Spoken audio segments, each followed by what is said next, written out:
Bon, donc ça marche. On va passer au point numéro 1. Madame Nézélec.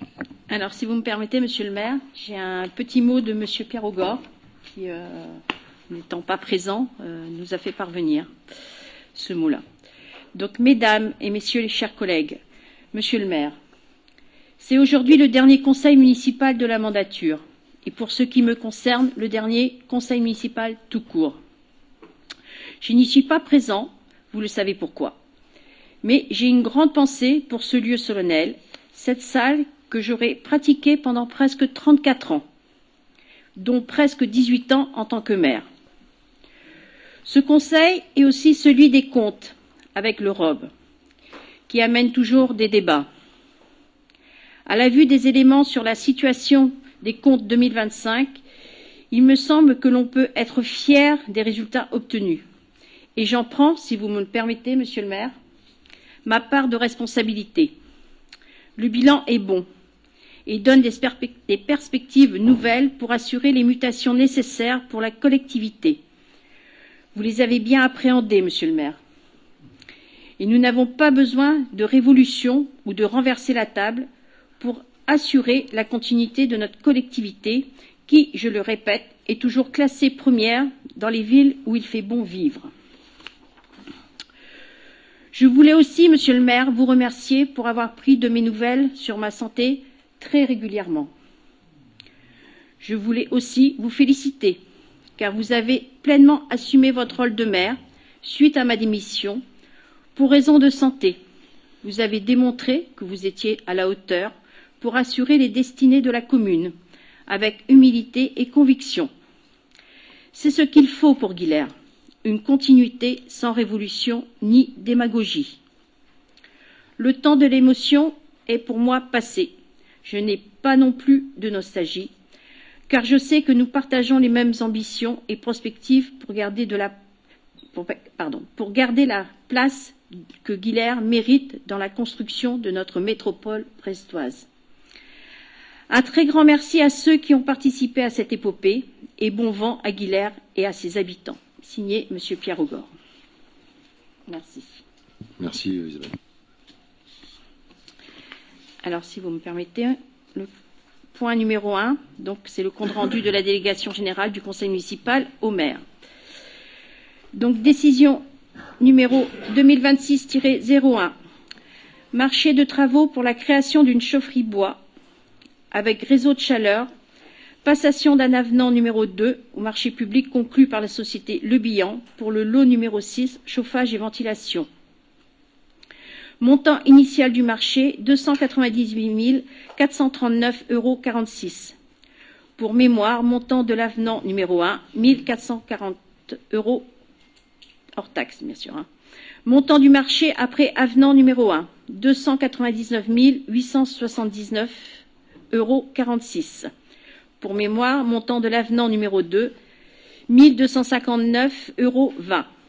Montant du marché après avenant numéro 2, 301 138,66 €. Montant de l'avenant numéro 3, moins 4 998,50 €. Montant du marché après l'avenant numéro 3, 296 140,16 €.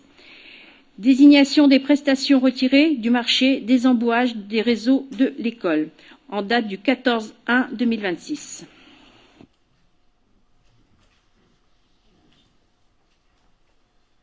Merci. La commission plénière donc, a pris connaissance du dossier. C'était une information. Le point numéro 2.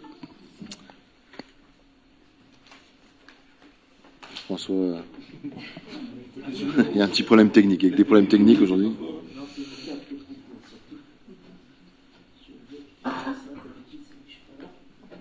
Décale un peu.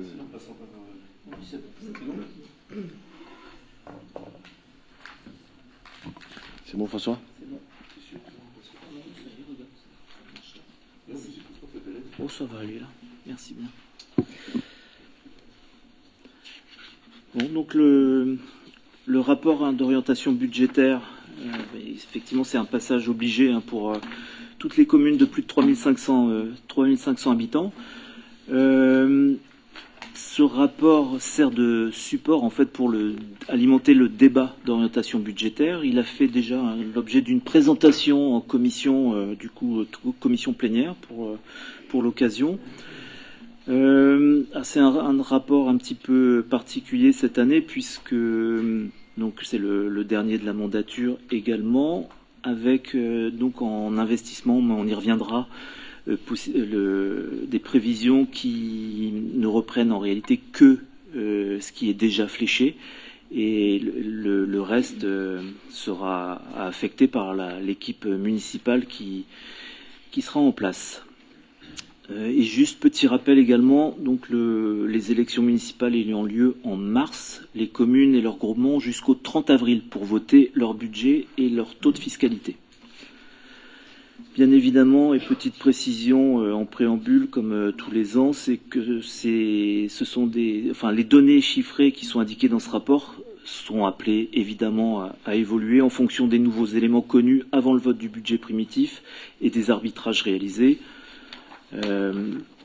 Méthode de l'entonnoir, vous le savez, pour la constitution de ce rapport, avec donc le contexte général, international, national et local, puis la rétrospective sur donc les dernières années, et enfin, donc une fois qu'on a ce point d'étape, la prospective qui ne va que jusqu'en 2028 parce qu'il y a tellement peu de lisibilité sur l'évolution du contexte que voilà, on a préféré s'arrêter à 2028, et de toute façon il y aura un travail à faire en début de mandat pour justement refaire le point, et que les élus de la nouvelle équipe en place et au moins l'ensemble des éléments. Donc concernant le contexte général international, eh bien on a un contexte avec une croissance mondiale modérée et assez hétérogène, puisqu'il y a de grosses disparités en fonction des zones du globe. On a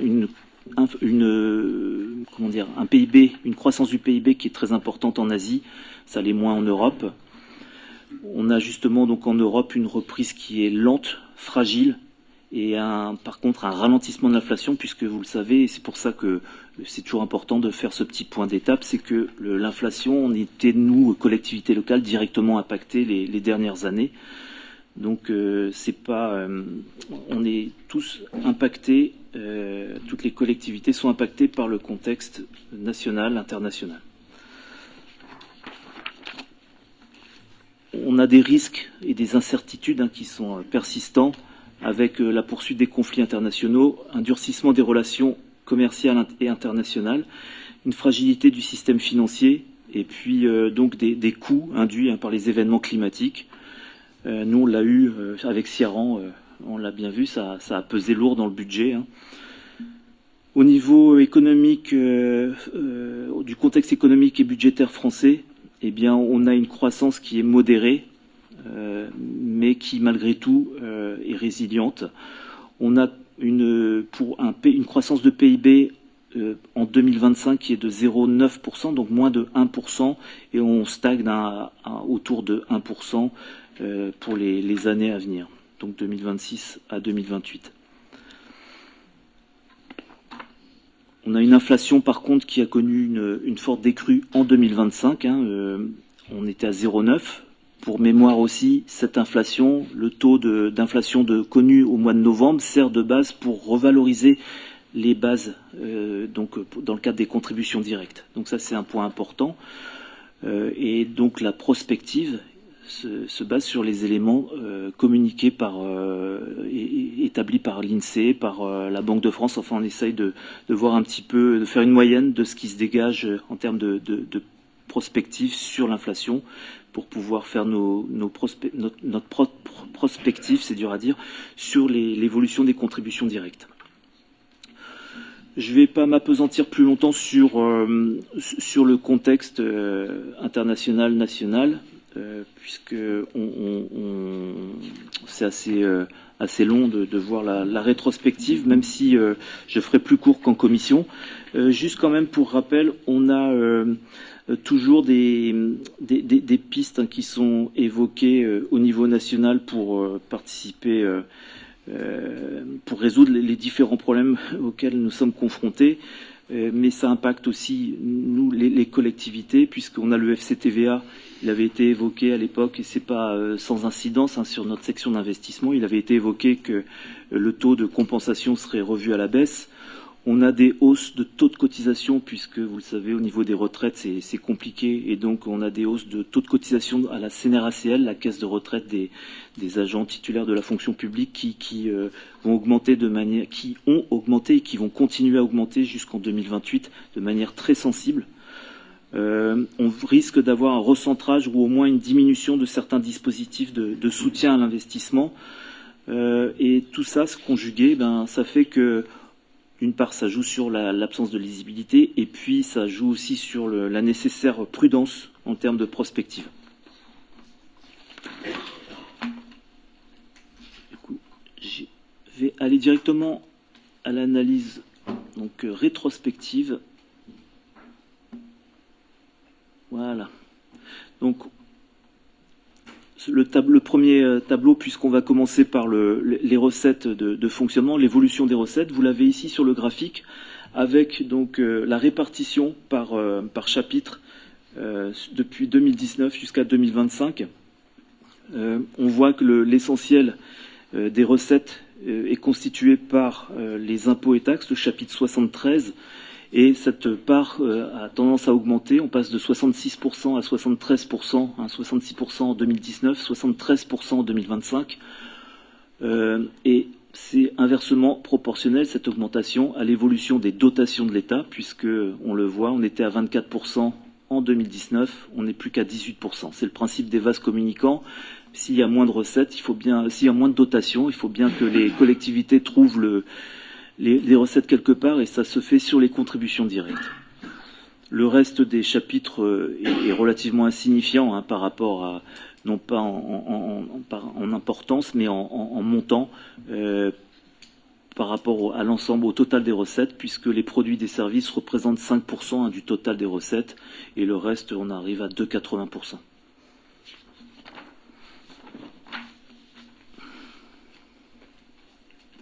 Alors l'évolution, eh bien, on le voit ici, vous avez l'évolution des chiffres. Alors c'est assez petit, je vais essayer d'agrandir. Voilà. Je pense que ce sera mieux pour vous. On voit ici l'évolution.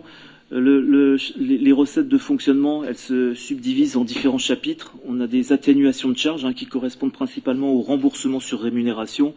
Et on voit que c'est assez fluctuant d'une année sur l'autre.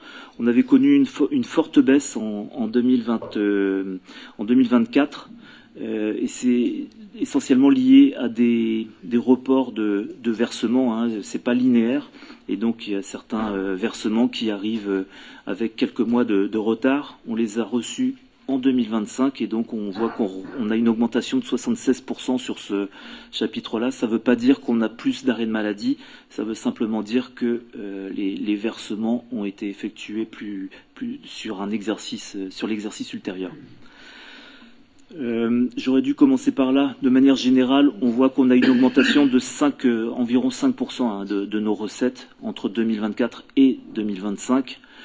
Sur le chapitre principal, les contributions directes, elles augmentent de 6,6%. Voilà, on a essentiellement donc, comment dire, je vais vous mettre le tableau ici, ce sera plus simple. Voilà.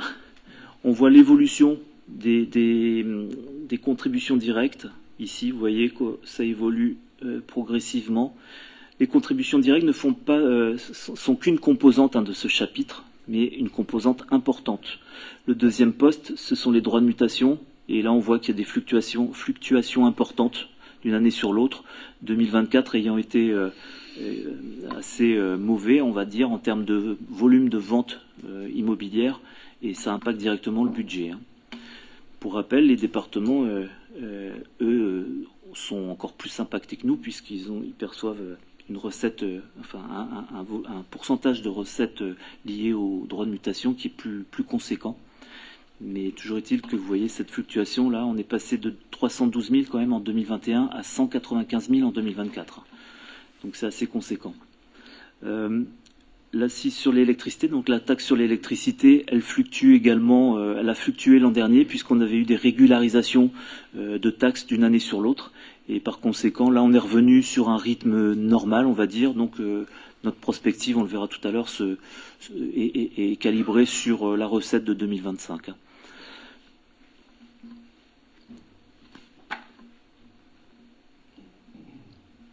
Pour le reste, les recettes sont suffisamment faibles pour qu'on ne s'attarde pas trop dessus.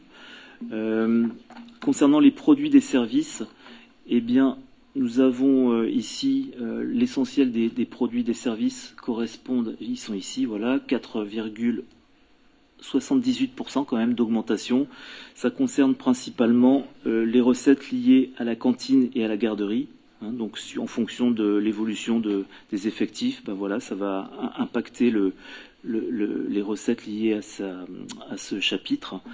Et puis on a également tout ce qui concerne les services à caractère culturel, à caractère de loisirs, l'espace jeune notamment, les abonnements à la médiathèque, les loyers liés aux antennes de téléphonie mobile, les locations de salles et de matériel, les concessions dans les cimetières.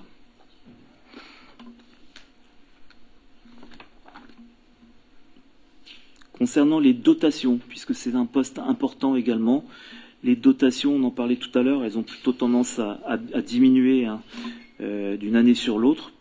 Ça a diminué à compter de 2014, puisqu'il y avait les communes étaient appelées à participer au redressement des finances publiques. Et donc, on l'a dit tout à l'heure, le levier, c'était les dotations. Donc ça a diminué fortement, ça a repris, on le voit, depuis 2023. Donc il y a les dotations de l'État, donc la DGF en particulier, dotation globale de fonctionnement, et il y a également donc une augmentation constatée en 2025 du fait du versement d'une dotation de solidarité aux collectivités victimes d'événements climatiques. Donc ça c'est directement en lien avec la tempête Ciarán.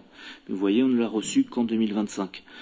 On a également reçu une dotation au titre du service public petite enfance. Tout ça, alors ce sont des choses que l'on n'aura pas l'an prochain, donc ça va impacter sur la prospective l'évolution du chapitre 74. Mais toujours est-il que sur 2025, voilà, on avait 44 000 pour l'un et 25 000 pour l'autre de recettes supplémentaires non prévues initialement.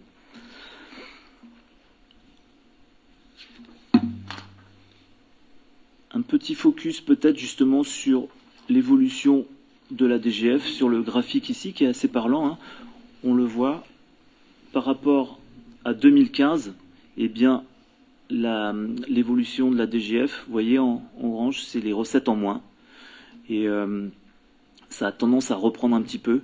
Mais voilà, on pense que avec la nécessité de redresser les finances publiques, repasser en dessous les 5% de déficit public, eh bien il faudra des leviers, et les leviers de l'État, c'est celui-là.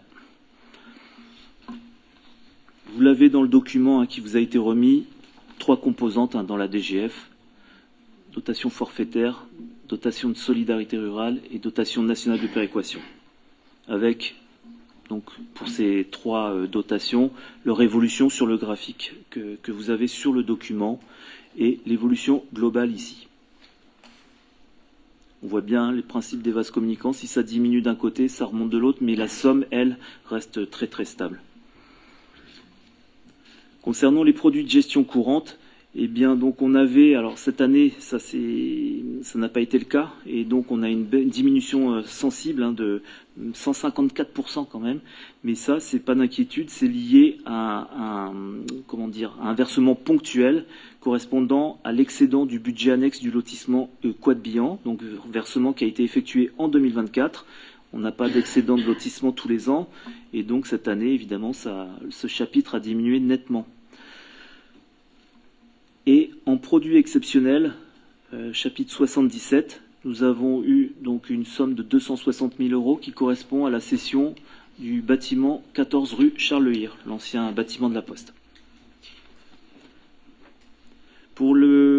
établir les ratios, l'évolution des ratios ne tient pas compte des produits de cession, donc ne vous étonnez pas, vous ne les retrouverez pas dans le tableau qui nous sert de base pour calculer les ratios.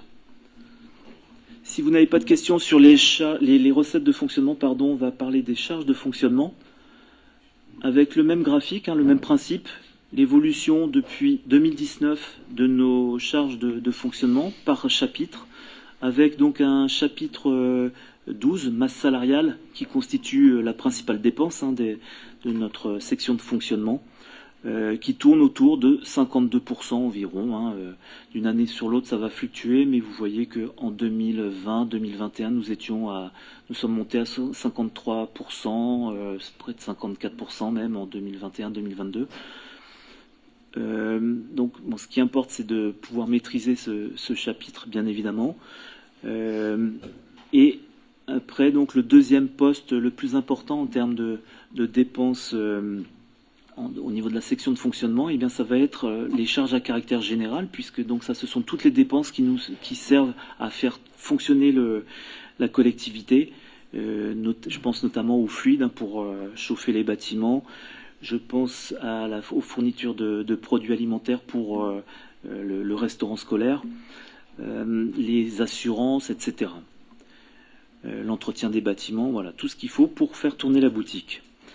Et puis, on a également donc le troisième poste. Eh bien, donc, alors ici, on voit que ça a diminué. Excusez-moi, je reviens sur les charges à caractère général. Une diminution quand même à noter en 2025 par rapport à 2024. Et puis, donc, par rapport au troisième poste, les autres charges de gestion courante, on y retrouve les indemnités des élus, on y retrouve les subventions versées aux associations, le contrat d'association également, les charges liées au contrat d'association avec l'école privée. On retrouve sous forme de tableau l'évolution de nos charges. Donc, concernant les charges à caractère général, elles diminuent de 7,5% par rapport à 2024. C'est quand même 106 000 € de moins. Alors, on avait eu une hausse des dépenses en 2024, en lien avec la forte hausse du kilowattheure, mais elles ont diminué en 2025. C'est quand même 44% de moins, et donc ça représente 112 000 €. Mais le problème, c'est que quand ça descend d'un côté, ça remonte de l'autre. Et cette économie, elle a été contrebalancée par une augmentation des dépenses de gaz, d'une part, puisqu'il y avait eu non pas qu'on ait eu plus de consommation, mais on a eu des régularisations de consommation en fin de contrat. Et puis on a eu également une hausse très importante des cotisations d'assurance, plus de 83 000 € quand même. Malgré cela, les charges à caractère général ont diminué grâce à des dépenses moins importantes sur un certain nombre d'articles budgétaires, notamment la location de matériel roulant, les combustibles, les dépenses d'entretien et de réparation de bâtiments et de matériel. Les charges de personnel, je le disais, ont baissé de 1%, et ce malgré l'augmentation du taux de cotisation CNRACL, puisqu'il est passé de 31,65% ce taux à 34,65% en 2025. C'est quand même assis sur la masse salariale, donc c'est pas neutre l'incidence. L'assurance statutaire a également augmenté, la cotisation d'assurance statutaire. Mais malgré ça, le chapitre 12 a diminué, notamment en raison de la stabilité de la masse salariale conjuguée à l'augmentation des atténuations de charges.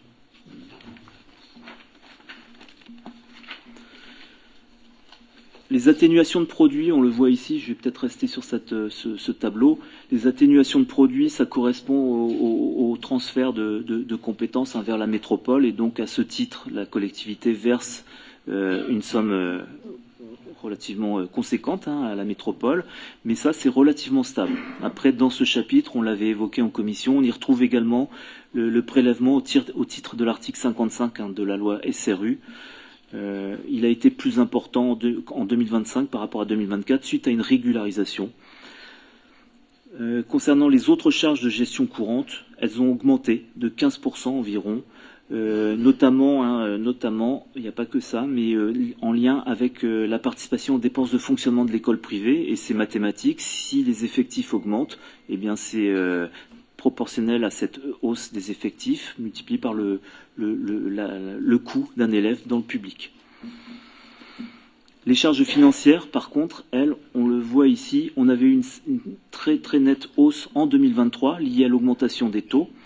On avait quand même doublé quasiment le montant des charges financières et on voit que ça repart à la baisse, 159 000 en 2024 et puis surtout nette baisse en 2025, 110 000 euros.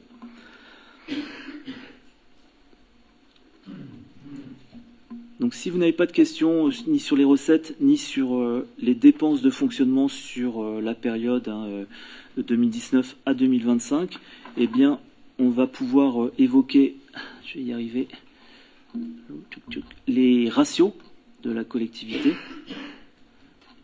Je suis bien là, je ne sais pas quelle page. Oui, c'est bien. Voilà. Alors, donc concernant les ratios, ces ratios-là nous permettent de voir l'évolution de l'épargne dégagée par la collectivité.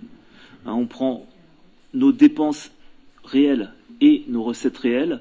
Je l'ai dit tout à l'heure, on retire les produits de cession puisqu'il faut comparer quelque chose qui est comparable. Donc on n'en tient pas compte, on en tiendra compte uniquement dans la prospective pour l'investissement. Et donc, au regard de nos dépenses et de nos recettes, eh bien, on voit que notre épargne brute est en augmentation. Elle était donc de 972 000 euros en 2023. Elle est de 1 464 000 euros en 2025. Une fois qu'on défalque le capital de l'emprunt, eh bien, on connaît notre épargne nette, celle qui va nous servir directement pour être affectée à l'investissement. Et donc ici, on voit que en 2023, on avait une épargne brute qui était inférieure à celle de cette année et un remboursement du capital de l'emprunt qui était légèrement supérieur. Donc on arrive en épargne nette en 2023 à 322 000. On est à 844 000 cette année. Donc c'est plutôt positif. Et donc traduit en graphique, eh bien on voit ici l'évolution de cette épargne avec en bleu l'épargne brute, en rouge l'épargne nette, donc c'est-à-dire l'épargne brute moins le capital de l'emprunt qui figure ici sur la ligne grise.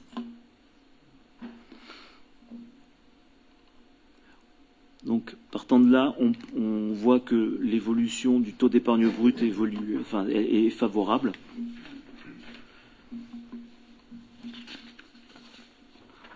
Concernant donc toujours au niveau de cette rétrospective les dépenses d'investissement 2025, eh bien on a un montant total de dépenses réelles d'investissement qui s'élève à 2 875 000 euros, répartis à hauteur de 620 000 euros, on va dire, sur le chapitre 16, et le solde 2 256 000 euros en dépenses d'équipement. Sur ces dépenses d'équipement, l'essentiel des dépenses, il s'est fait sur la rénovation énergétique du patrimoine communal, avec en particulier la réalisation de la chaufferie collective bois pour l'école, la mairie et la médiathèque, et l'isolation et la réfection de la toiture des vestiaires de foot. On arrive à 743 000 euros. La restructuration du restaurant scolaire, 337 000 euros. On a également donc des acquisitions foncières à hauteur de 476 000 euros. Je pense notamment à Clermont-Fort, le terrain de Clermont-Fort, enfin le bâtiment de Clermont-Fort, et puis le terrain qui sert actuellement de déchetterie. Et puis voilà, on a après d'autres travaux courants, on va dire, d'investissement. La dette, eh bien, au 31 décembre 2025, notre dette, c'est 9 emprunts contractés auprès du Crédit Agricole, de la Caisse des dépôts et consignations et du Crédit Mutuel. Donc 4 346 000 euros, donc cours de dette au 31 décembre 2025. Et vous avez ici la répartition entre établissements bancaires. Il est toujours intéressant aussi de voir la répartition entre taux fixes et taux révisables. On voit qu'ici, on a une répartition relativement saine, 55% en taux variable. Les dernières années, les taux étaient excessivement faibles, jusqu'en 2023, on va dire, et donc on en a profité largement. Donc après, il faut voir ça sur une moyenne. Concernant le récapitulatif de la dette, vous avez ici, alors tout à l'heure j'étais au 31 décembre, là je suis au 1er janvier, mais ça ne change pas grand-chose. On a donc notre montant du capital versé qui apparaît sur la ligne ici, à 619 000 euros en 2025, le montant des intérêts, donc le montant de notre annuité. Et donc on voit ici l'encours de dette au 31 décembre 2025, on retrouve nos 4 346 000. L'évolution de l'annuité, vous le voyez ici, il y a des années, suivant la structure de la dette, eh bien ça évolue différemment. Et toujours est-il que on tournait, vous voyez ici, en 2025, sur une annuité à 735 000 euros, 619 000 en capital et 115 000 en intérêt. Et donc le tableau d'extinction de la dette sans emprunt, puisqu'il y a, pour l'instant sur la rétrospective il n'y a pas eu d'emprunt. On le verra tout à l'heure, il y a un projet d'emprunt pour financer notamment la chaudière et voilà les travaux conséquents qui ont été faits en 2025. Ils étaient prévus dans le ROB l'an dernier. Ils n'ont pas été contractés. Donc sur la rétrospective, on ne retrouve pas le projet d'emprunt, mais on le trouvera dans la prospective. Et donc on retrouve ici nos 4 346 000 au 1er janvier 2026 et une extinction de dette en 2040. Le ratio de désendettement, eh bien, on prend notre dette donc, en 2025, au 31/12/2025, on prend l'épargne brute et on voit donc combien d'années il est nécessaire pour rembourser la dette. Et donc là, il faudrait 3 années, on va dire, d'épargne brute pour pouvoir rembourser la dette, ce qui est très correct. Donc voilà pour la rétrospective. Si vous donc le souhaitez, je poursuis sur la prospective. Concernant cette prospective, bon, il y a différents objectifs fixés par l'équipe municipale. Vous les avez ici. Maintien de la qualité de vie et de l'offre de services, les opérations de rénovation énergétique, la maîtrise des dépenses de fonctionnement, veiller au maintien de la santé financière et le développement harmonieux de la collectivité. La présente prospective, elle se limite aux éléments d'ores et déjà établis. Donc les hypothèses relatives à l'évolution de la section de fonctionnement reposent sur l'organisation actuelle de la collectivité et les projections concernant les recettes de fonctionnement sont construites à périmètre constant, sans augmentation des taux de contribution directe. De même, l'évolution de la section d'investissement est fondée, c'est ce qu'on disait tout à l'heure, sur les projets déjà engagés. Le rapport se limite à identifier le solde des crédits d'investissement disponibles pour de futurs projets, sans intégration d'emprunts autres que ceux nécessaires à la mise en œuvre des projets déjà engagés, à savoir les 900 000 euros évoqués dans le ROB 2025. Et ce sera donc à la future équipe municipale de définir ses orientations et ses choix en fonction de ses crédits et des capacités d'emprunt de la collectivité, en fonction également des évolutions que l'on sera amené à connaître quand les choses se seront affinées, puisque là pour l'instant on n'a aucune lisibilité sur l'impact du projet de loi de finances 2026.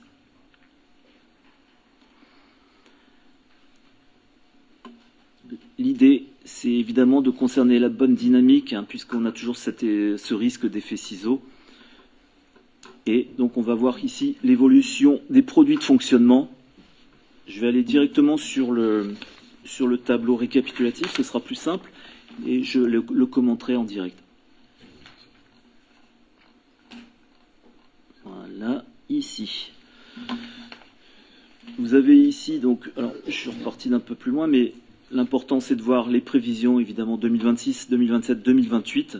Vous avez également donc le 2025 pour pouvoir avoir une base.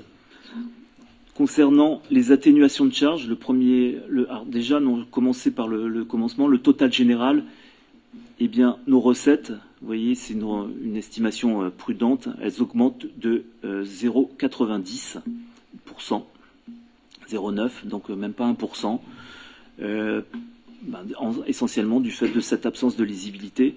On a sur les atténuations de charges, donc les compensations versées par les assurances au titre des congés de maladie, une stabilité.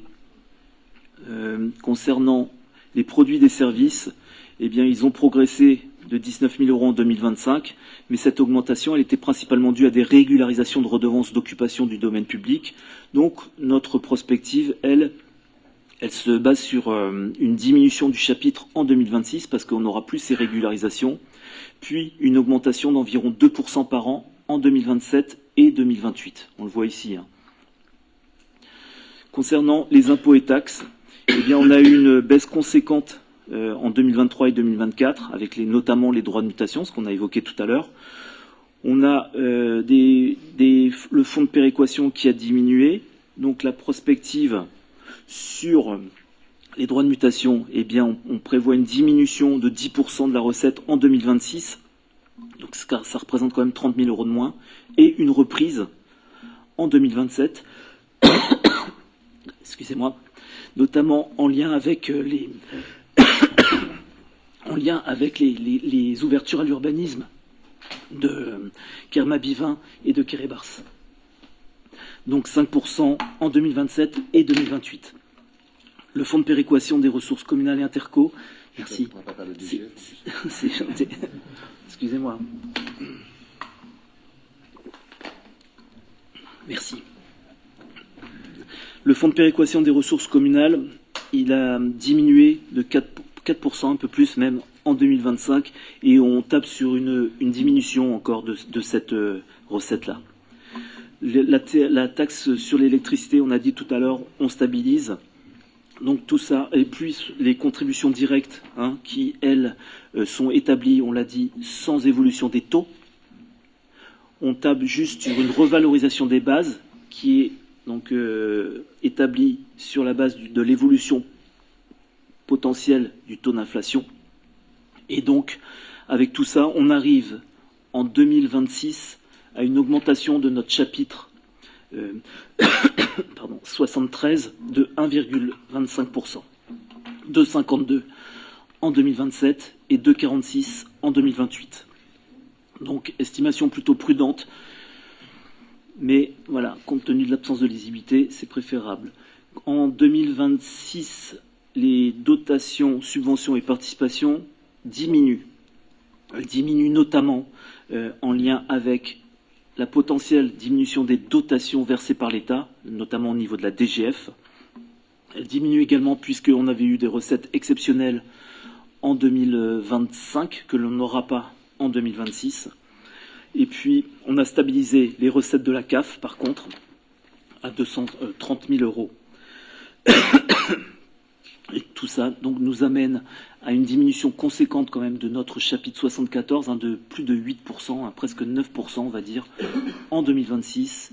Une diminution qui s'atténue mais qui est toujours présente en 2027 et 2028 à hauteur de 3,80% quand même. Donc tout ça explique pourquoi on n'est qu'à, voyez, 1,34% de diminution en 2026, 1,35% d'augmentation en 2027 et un peu en deçà des 1% d'augmentation en 2028. Les charges de fonctionnement, elles, je vais aller sur le tableau également, ce sera plus simple. Eh bien, ces charges de fonctionnement, elles augmentent respectivement de 3,5% en 2026, 3,27% en 2027 et 2,97%, donc 3% en 2028. Les charges à caractère général, en fonction de, on a l'inflation déjà qui est à 1%, et puis après donc des charges qui ont plutôt tendance à augmenter généralement, même si on essaye de maîtriser les postes principaux, les assurances par exemple on ne maîtrise pas. Donc si on fait des économies côté fluide, grâce notamment aux rénovations énergétiques, eh bien on a des postes qui explosent, or la commune doit rester assurée. Donc, pour rappel, on est passé de 20 000 € de dommages aux biens à plus de 80 000 € avec une franchise à 30 000 €. Donc, voilà, il y a des choses qui sont... je pense qu'il y aura aussi des discussions au niveau national là-dessus, parce que toutes les collectivités sont logées à la même enseigne. Toujours est-il que là, pour l'instant, on tape sur 3% d'augmentation. Concernant les charges de personnel, on l'a vu, les taux de cotisation CNRACL augmentent très très fortement jusqu'à... quand même 43%, alors qu'on était à 33%, c'est ça, je crois que c'est en tout c'est 10%, 10% jusqu'en 2028. Donc forcément ça impacte notre chapitre qui va augmenter dans cette prospective, après les choses seront rétablies, à 7%, 4% en 2027, 4% en 2028.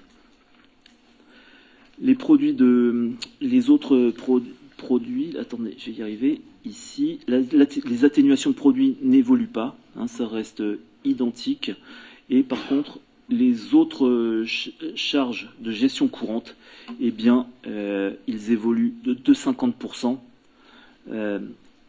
en 2026, en 2027 et 2028. Ils diminuent en 2026 parce que on a, je vais y arriver, excusez-moi, ça cafouille un peu.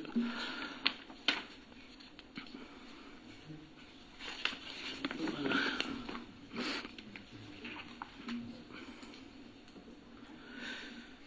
Ah, je vais pas y arriver. Voilà.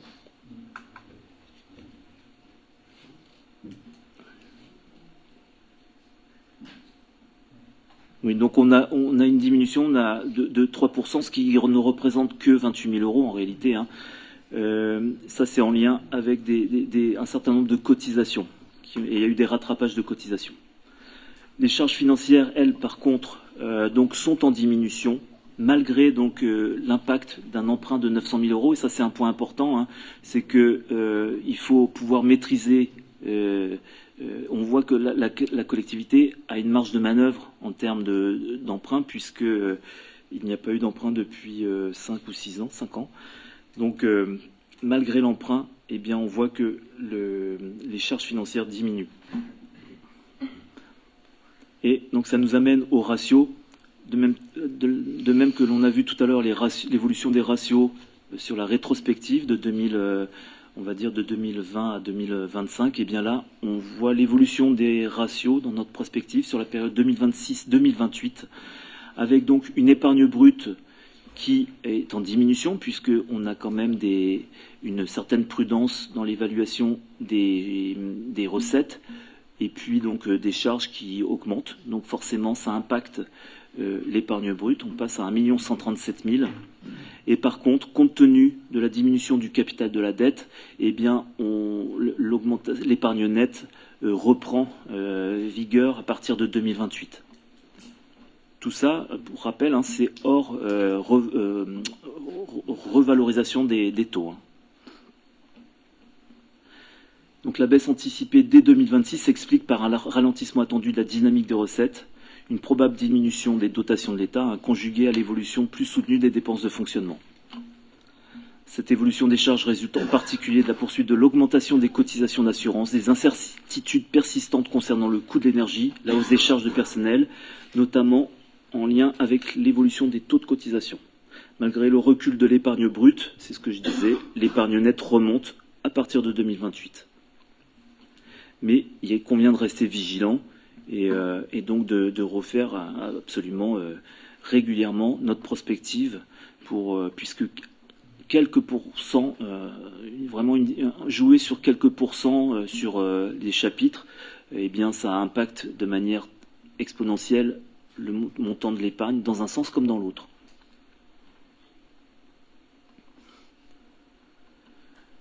Au regard donc de ce que l'on vient de voir, eh bien on voit ici l'évolution de l'épargne brute et de l'épargne nette, avec donc une diminution de l'épargne brute et une augmentation à partir de 2028 de l'épargne nette, en lien avec la diminution du remboursement du capital de l'emprunt. On a donc un taux d'épargne brute qui est en diminution, bien évidemment, sachant que le taux d'épargne brute et l'épargne brute et nette d'ailleurs qui avait été fléché dans le ROB 2025 était nettement inférieur à ce qui a été finalement atteint. Donc voilà, c'était une estimation prudente, mais vaut mieux dans ce sens que dans l'autre. La prospective financière en investissement, eh bien, on reprend ici tout ce qui va venir de manière certaine, notamment donc le déficit d'investissement 2025. Hein, puisqu'il y a un certain nombre évidemment de dépenses qui se sont faites sans emprunt. Mais voilà, il y avait possibilité de le faire. Plus on retarde l'emprunt et mieux c'est le déroulement pour le tableau de la dette. Mais voilà, on pourra le faire au second semestre, cet emprunt, vraisemblablement pas avant. Remboursement du capital de l'emprunt, donc il est inclus en tout cas. On a notre compensation d'investissement versée à Brest Métropole à raison de 39 000 € par an. Un report de crédit 2025 à hauteur de 424 000 €. Le solde de l'autorisation de programme pour le restaurant scolaire, de la rénovation énergétique avec la rénovation et l'isolation des toitures, plus le solde de la chaufferie bois, et la rénovation et l'extension de la salle de tennis. Tout ça, donc, et bien sûr, j'allais oublier, les travaux de mise en valeur du fort de Pinfeld, puisque donc la collectivité a perçu ou va percevoir, c'est pas encore fait, mais en tout cas a accepté un legs, mais sous réserve que les recettes, enfin l'argent lié à ce legs, soit affecté à des travaux de mise en valeur du fort de Pinfeld. Donc ça, c'est fléché également. Et sur la base de ces dépenses, eh bien, il reste un montant disponible pour de nouvelles dépenses d'investissement sur la période 2026-2028 qui s'élève à 1 million, on va arrondir à 1 100 000 €. Ici, c'est fléché dans le tableau, mais évidemment, ce sera la nouvelle équipe municipale de le flécher. Et on arrive, ça c'est important de le souligner, on arrive à une section d'investissement qui est à l'équilibre en 2028. Donc ce n'est pas une somme de 1 million pour arriver avec un déficit d'investissement en 2028 qui serait du même ordre.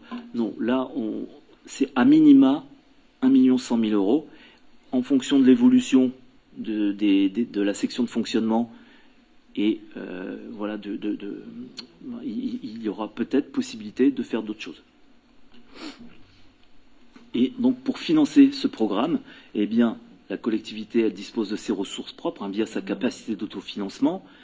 Il y a également les cessions de terrain, les subventions d'investissement attendues au titre de la DETR, dotation d'équipement des territoires ruraux, la dotation de soutien à l'investissement local, le fonds vert, les recettes, les subventions du département, de la région, les C2E, le plan Bois-Bretagne, tout ça cumulé est intégré dans la prospective.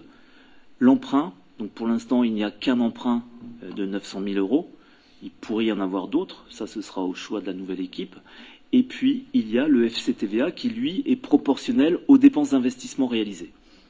Donc vous voyez bien que ici 7 329 000 pour 7 329 000. Donc on arrive à un équilibre.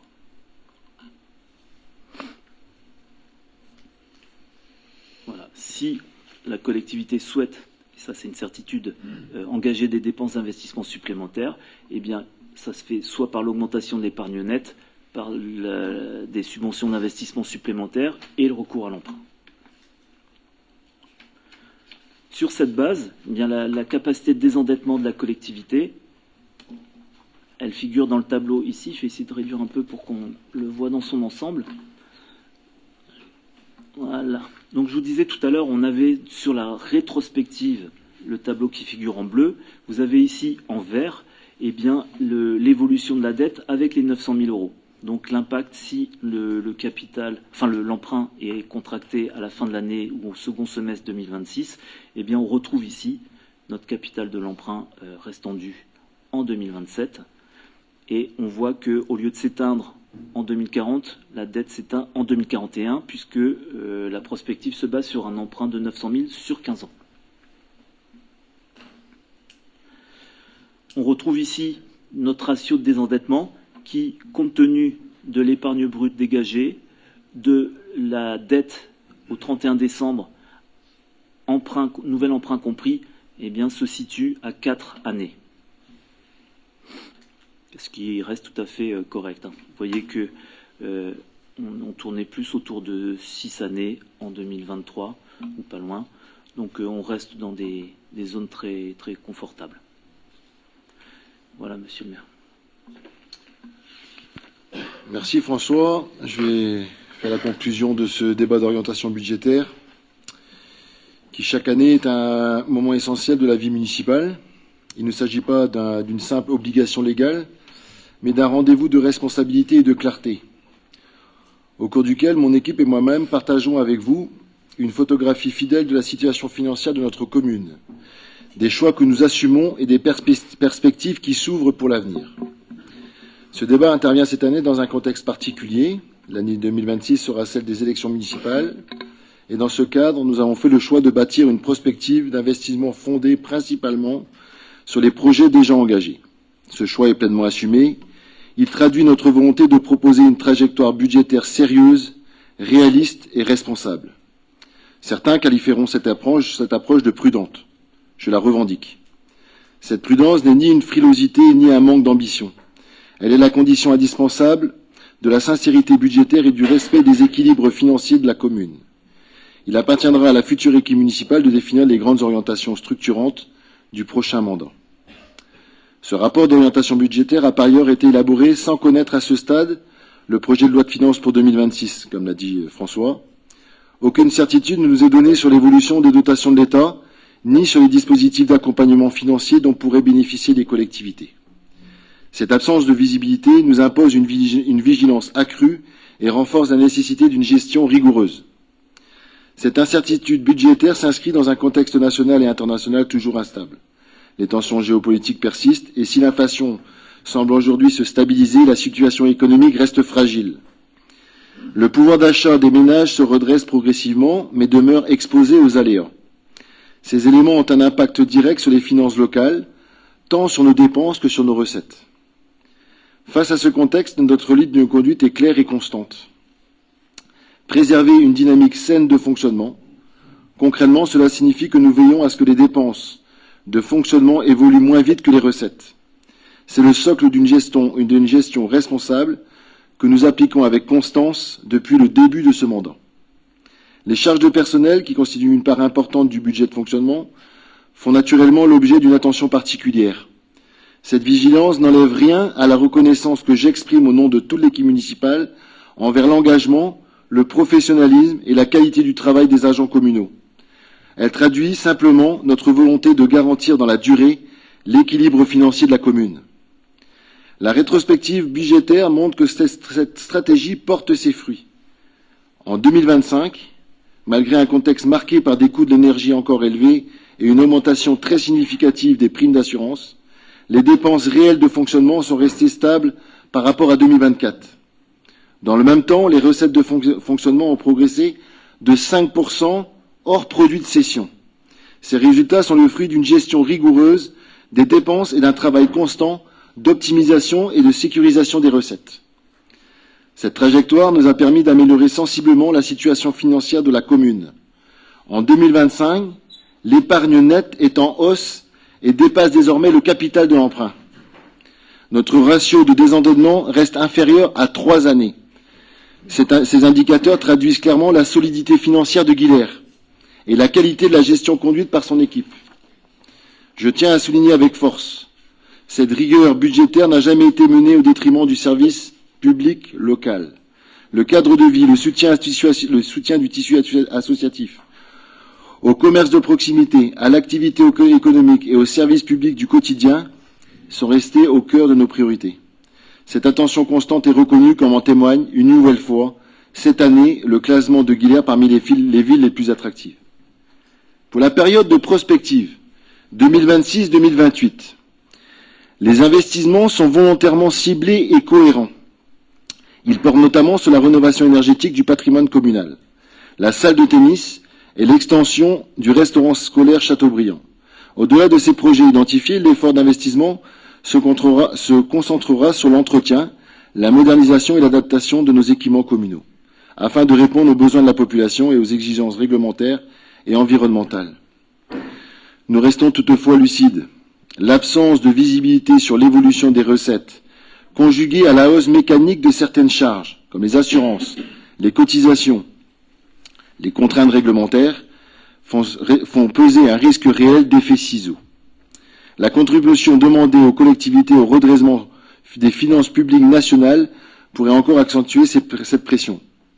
Alors même que de nouvelles missions sont régulièrement transférées aux communes sans compensation financière suffisante. Dans ce contexte, le choix que nous présentons aujourd'hui est celui du sérieux et de la responsabilité. Oui, nous aurions pu faire d'autres choix. nous aurions pu afficher une perspective plus expansive, plus optimiste, en projetant davantage d'investissements ou en pariant sur des recettes incertaines. Mais alors, quelles auraient été les remarques formulées? On nous aurait sans doute reproché l'imprudence, le manque de réalisme ou une mise en risque des finances communales. J'ai fait, avec mon équipe, le choix de la prudence éclairée.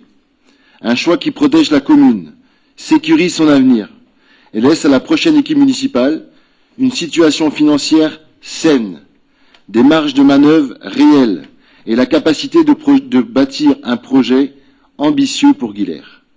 C'est avec cette confiance et responsabilité qu'on vous a présenté ces orientations budgétaires. Y a-t-il des questions? Monsieur Jacopin. Merci. Une intervention, Monsieur le maire. Monsieur le maire, donc, mesdames et messieurs les conseillers, ce rapport d'orientation budgétaire intervient dans un contexte particulier, vous l'avez évoqué, celui des élections municipales qui auront lieu en mars et qui détermineront quelle majorité aura à charge de présenter un budget et de l'exécuter. Ce dernier conseil municipal de la mandature est aussi l'occasion de faire le bilan de la gestion financière de la commune depuis 2019 et d'apprécier la situation qui serait laissée à la prochaine majorité. En fonctionnement, les dépenses auront toujours été contenues, malgré la hausse des charges de gestion courante, ce qui pourrait être un bon point si cela ne rimait pas avec une offre de service qui n'a pas évolué, qui n'a pas répondu aux besoins des Guilhériens. En témoigne la promesse d'une police municipale qui n'a jamais vu le jour et de très éphémères postes sur le développement durable, traduisant une priorité tout aussi éphémère de la mandature. Pourtant, les recettes ont été en constante augmentation au fil du mandat, passant de 5 786 000 en 2019 à 7 631 000 euros en 2025, plus 31%, essentiellement dû à l'augmentation de la fiscalité, 3 297 000 à 5 039 000, plus 52%. La cession de biens communaux a également battu son plein durant le mandat, réduisant de fait le patrimoine disponible. La DGF, dotation globale de fonctionnement, quant à elle, retrouve aujourd'hui le niveau de 2019 après un creux en milieu de mandat, je le concède. Dépenses de fonctionnement stables, forte augmentation des recettes de fonctionnement, les résultats auront été très positifs, dégageant ainsi une forte épargne brute. L'ambition aura toujours été de dégager un autofinancement maximum au détriment des services rendus, une contrainte pour financer la dette depuis ce début de mandat. N'en déplaise à Monsieur le maire, nous répétons nos arguments parce qu'ils sont vrais. Que dire des investissements? Tout d'abord, il a fallu attendre que certains équipements comme la chaudière gaz de Ballard soient HS avant de la remplacer, ou encore que le toit de la médiathèque et Châteaubriand prennent l'eau avant de refaire les toitures. Est-ce là un gage d'entretien rigoureux du patrimoine et d'anticipation?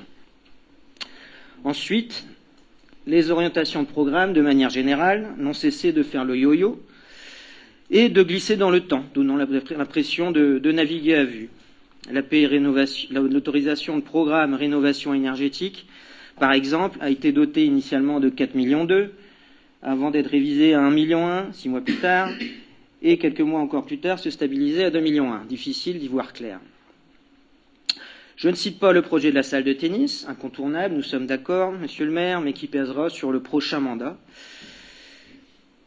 Cette tension sur budgétaire sur l'investissement a donc aussi réduit les marges de manœuvre, empêchant la collectivité d'actionner certains leviers de financement, comme le plan de relance, par exemple, de l'État, qui était une manne importante. Et voilà, on est passé à côté, faute d'autofinancement, puisque pour avoir 100 euros d'aide de l'État, il faut pouvoir mettre 100 euros en face. Regrettable. Je m'inscris donc en faux au propos de M. Augor, au propos satisfait de M. Augor. Alors, quelle est la situation à venir? Tout d'abord, remercions les services pour ce travail complexe de projection, tenant compte d'éléments certains et d'autres plus hypothétiques. Premièrement, l'emprunt de 900 000 euros évoqué dès 2024 est prévu finalement en 2026, histoire de ne pas entacher davantage le bilan du mandat. Résultat, une dette en capital qui passe de 4,3 millions à 4,6 millions en 2027. Finalement, les efforts de désendettement ces 3 dernières années n'auront pas suffi à assainir la situation. Deuxièmement, 1,5 million de report de déficit d'investissement sur 2026. Solde de l'AP rénovation énergétique d'un demi-million sur 2026 également. Et de la salle de tennis de 1,8 million. Une enveloppe minime de 300 à 400 000 euros pour l'entretien du patrimoine sur chaque exercice. De l'autre côté, des subventions d'investissement inscrites mais loin d'être acquises, une DGF en recul pour participer au désendettement de l'État. L'équation risque d'être complexe pour la future équipe.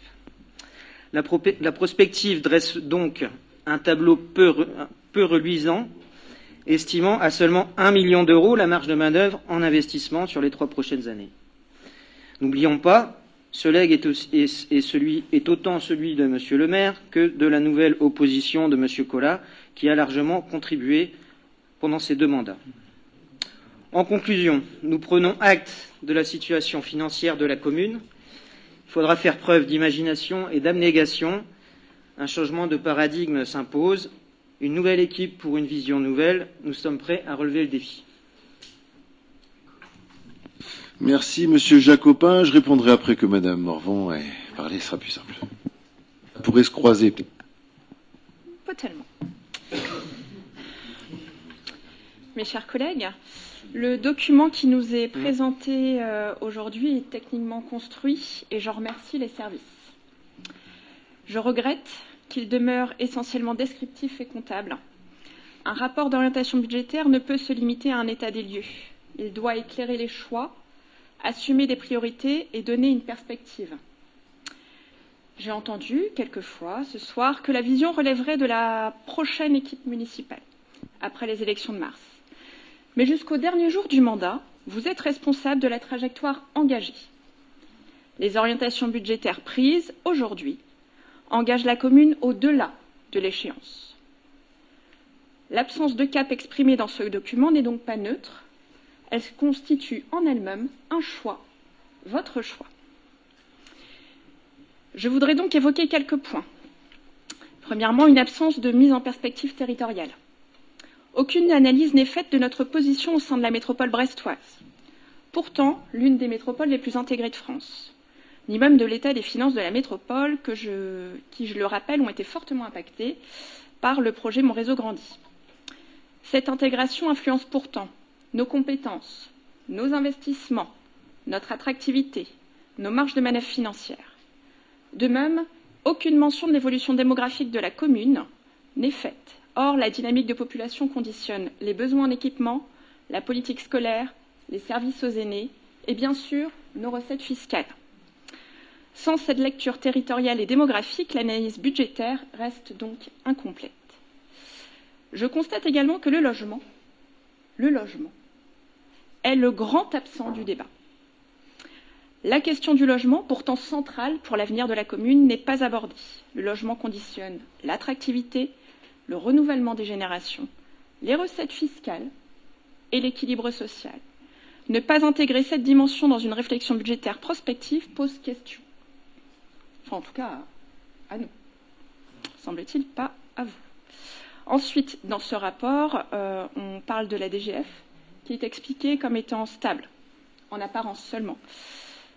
Dans un contexte d'inflation, cette stabilité nominale correspond à une baisse réelle et forte en euros constants. Cela réduit mécaniquement nos capacités d'action. Il serait pertinent d'intégrer cette notion pour faciliter l'analyse des éléments fournis. Pour conclure, un budget ne se résume pas à un simple exercice d'équilibre comptable. Il est la traduction financière d'un projet politique.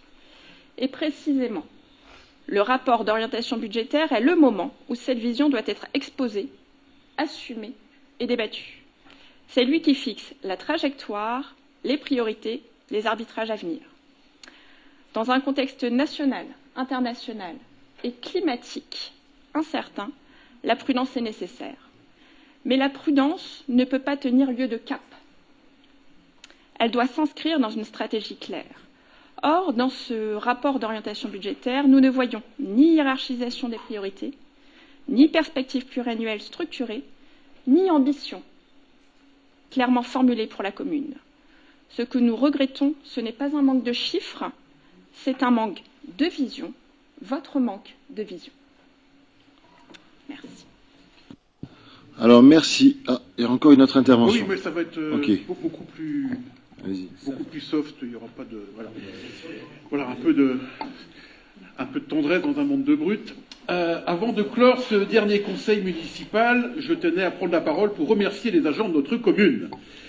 D'abord, celles et ceux qui ont travaillé à l'élaboration du rapport d'orientation budgétaire. Je sais le temps, la rigueur et l'exigence que demande cet exercice.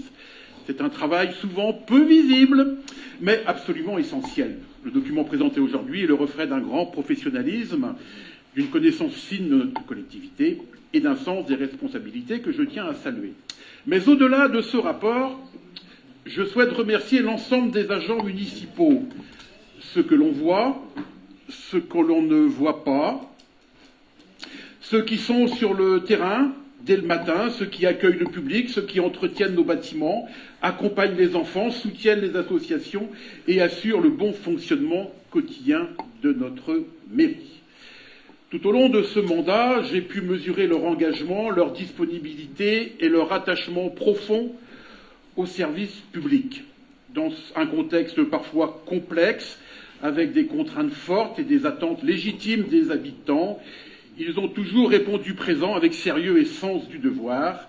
Je voulais que ces remerciements soient exprimés ici, publiquement et avec sincérité, parce qu'au-delà des chiffres, des dossiers et des mandats, ce sont des femmes et des hommes du service public qui font vivre notre commune jour après jour. Je vous remercie. Merci, Monsieur Collat. Donc là, il n'y a pas de questions à répondre, ça tombe bien. Ouais, c'est juste. Merci pour votre intervention politique. Je vais commencer par Monsieur Kerjean. Bon, Monsieur Kerjean, l'équipe Kerjean, Monsieur Jacopin. Je pense qu'on a été assez clair. Donc les offres, aujourd'hui, les services proposés à la population, je sais pas, quand on est élu au bout de la 5e année consécutive comme la commune la plus attractive, c'est pas moi qui fais les notes. Hein. Ça veut dire que les services doivent être carrément. Non mais s'il vous plaît, je peux répondre. Je pense que quand même les services à la population sont suffisamment fortes et reconnues pour être quand même reconnues au niveau national. Et on est premier quand même au niveau départemental, donc je pense que ça, il n'y a plus de questions à se poser. De toute façon, les Guilériens sauront prendre note de vos réflexions. Concernant la DGF, avec une forte épargne brute, oui, justement. Mais aujourd'hui, il y a des chiffres comptables qui ne pardonnent pas. Donc aujourd'hui, sur le bilan 2025, quand vous avez aujourd'hui une épargne nette qui dépasse le capital de l'emprunt, je peux vous dire que vous demandez ça à n'importe quel financier dans une collectivité, c'est quand même un signe, on ne peut pas revenir dessus. Ça, c'est le premier des signes financiers. Quand vous regardez le nombre d'annuités de la dette, et qu'on descend à moins de 3 ans d'annuités de la dette, et que vous dites que vous ne savez même pas comment vous allez faire pour investir demain si vous arrivez à la tête de la commune, ne vous inquiétez pas, vous n'êtes pas obligé d'y venir. Nous, il y aura d'autres équipes qui seront capables d'y venir, et qui seront très bien gérées et empruntées pour donner des services à la collectivité. Concernant le projet de la salle de tennis, bien évidemment, vous dites qu'il n'y a pas de problème et qu'il n'y aura pas de visibilité. Aujourd'hui, sur le projet de la salle de tennis, je pense qu'il n'y a pas de débat. Elle sera faite, elle était déjà engagée, et que l'emprunt a été décalé sur 2026. Pourquoi? Parce que la salle n'a pas commencé. Donc c'est tout simplement que quand on construit une maison, c'est pareil pour vous. Quand vous commencez pas la maison, vous n'allez pas commencer à aller à la banque 2 ans avant pour faire un emprunt en 2028. L'équation à 1 million d'euros, aujourd'hui, ça, c'est une équation, c'est par rapport à une prospective qui est faible. J'ai préparé avec François une prospective qui est très ambitieuse, que je ne vais même pas publier. Je ne vais même pas la passer, parce qu'autrement, on va avoir encore la réflexion à dire, voilà, par contre, il y aura trop d'argent pour la collectivité dans les 2 prochaines années. Donc autant ne pas la passer, ça va être beaucoup plus simple. Il vaut mieux être défaitiste, hein, ou on va dire pessimiste, on va pas dire pessimiste, on va dire prudent. Et je préfère, et je l'assume complètement, et vous verrez que vous serez content de ce qui se passera. Par rapport à l'équipe Monsieur Collat et l'équipe Madame Anne-Sophie Morvan, une absence de projection. Une absence de projection à 1 mois avant les élections. Alors, je préfère garder ma projection qui va arriver dans 15 jours dans les boîtes aux lettres des Guilériens, vous inquiétez pas, et qui vont juger en votant, que de vous donner des informations pour que vous veniez prendre nos idées pour les prochaines élections municipales. Alors, si vous n'avez pas d'idées, c'est pas moi qui va vous les donner. Intégrer le budget de la métropole. Ah oui, par rapport au tramway, ça c'est sûr, nous on n'a pas été conseiller métropolitain, je n'ai pas été conseiller métropolitain par rapport à vous, mais quand je lis les rapports de la métropole, avec un investissement à plus de 25 millions d'euros, mais ça, supérieur à ce qui avait été annoncé, et qu'on n'a pas fini, et qu'on a une métropole qui est endettée à plus de 11 ans d'annuité de la dette, pas 3, et que vous me dites qu'il faut se rapprocher de la métropole pour avoir une vision de la commune de Guilher demain, je vais vous dire tout de suite, Mathieu Seité, maire de Guilher, gardera la souveraineté de Guilher, parce que si je dois attendre que la métropole vienne gérer les sous de la collectivité, eh ben, avec 12 années, excusez-moi, ils n'ont pas de leçons à nous donner. Sur le logement, vous étiez les premiers à nous dire, il n'y a pas si longtemps que ça, il y a 3 mois, que Guilher était une commune trop bétonisée. Et là, maintenant, d'un seul coup, il faudrait mettre une projection sur le logement. Mais le logement, ça fait partie d'une campagne électorale. Alors, on n'a pas besoin d'avoir une posture à la Monsieur Collard dans un conseil municipal au Rob pour savoir ce qui va se passer dans le mois prochain. Le logement, bien sûr, fera partie intégrale d'une campagne électorale. Un budget équilibré comptablement, eh ben oui, mais c'est ça que comptent aujourd'hui les Guilhériens. C'est la réalité des faits. Le budget 2025, il est bon. Malgré ce que vous pouviez dire de chaque côté, le budget 2025, il est réel et il n'est pas sur une prospective. Il est réel. C'est des chiffres réels dont les commissaires aux comptes vont venir vérifier les chiffres. François se trompe rarement, à mon avis, il y a peut-être quelques euros près, mais ça m'étonnerait qu'il y aurait... Ne vous inquiétez pas, il n'y a pas 1 million d'euros cachés sous la table. Donc tout ça pour résumer, c'est votre vision de la collectivité, c'est votre vision du ROB, et nous on a la nôtre. Merci. On va passer... Il n'y a pas d'autres questions? Il y a d'autres questions? Je m'accorde un droit de réponse, si vous voulez bien. Voilà, moi, le terme de prudence me fait toujours sourire quand c'est prononcé par votre camp, parce que quand le rapport de la Chambre des comptes est sorti en 2023, Monsieur Ogor utilisait ce mot prudence, alors que manifestement, ça relevait davantage de la contrainte. Bon, ça vaut ce que ça vaut. Sur l'épargne nette et l'épargne brute, franchement, avec une section de fonctionnement qui est complètement dévoyée pour nourrir l'investissement, mais c'est une question de priorité, c'est ça le truc. C'est une question de priorité, on met quoi en premier? Est-ce qu'on met les services à la population et l'entretien, ou est-ce qu'on met tous les œufs dans le panier pour financer de l'investissement? Eh ben, c'est une question de point de vue, mais avec 20% en 2021, 2022 et 2025 du budget de fonctionnement qui sert, in fine, à financer soit la dette, soit les investissements futurs. Excusez-moi, mais ça me paraît beaucoup. Si, c'est votre choix. On n'a pas la même façon de voir la politique. À vous. Monsieur le maire, je trouve que vos propos sont plus ceux d'un candidat que d'un maire. Vous êtes ici en tant que maire, oui, justement, et en tant que candidat. Justement, vous me demandez de faire une projection, je n'ai pas de projection à faire parce que là je passerai dans la catégorie candidat. Je suis resté en position de maire justement, c'est pour ça qu'avec les services et avec l'ensemble de la majorité, nous n'avons pas voulu déblater et faire un bilan, une projection sur 2027 et 2028 hyper positive pour faire on va dire de l'électoralisme. Donc vous n'allez pas nous donner des leçons de morale là-dessus avec un monsieur Collat qui remercie les services après tout ce qui s'est passé depuis 3 mois. Merci, on va passer au prochain point. Autrement, on n'en finira pas. Et les gens vont rater leur réunion publique. Monsieur le maire. Non. 2 mots. Non. Mais non, mais... C'est un débat d'orientation budgétaire. Ouais.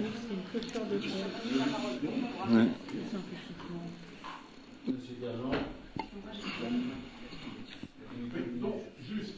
Non, mais j'ai donné la parole à monsieur Kerjean. Ah bah, vas-y. Faites un micro. Moi, j'aurais aimé entendre Madame Morvan jusqu'au bout. C'est tout. Elle a commencé son propos, elle n'a pas pu terminer. Je trouve ça vraiment dommageable.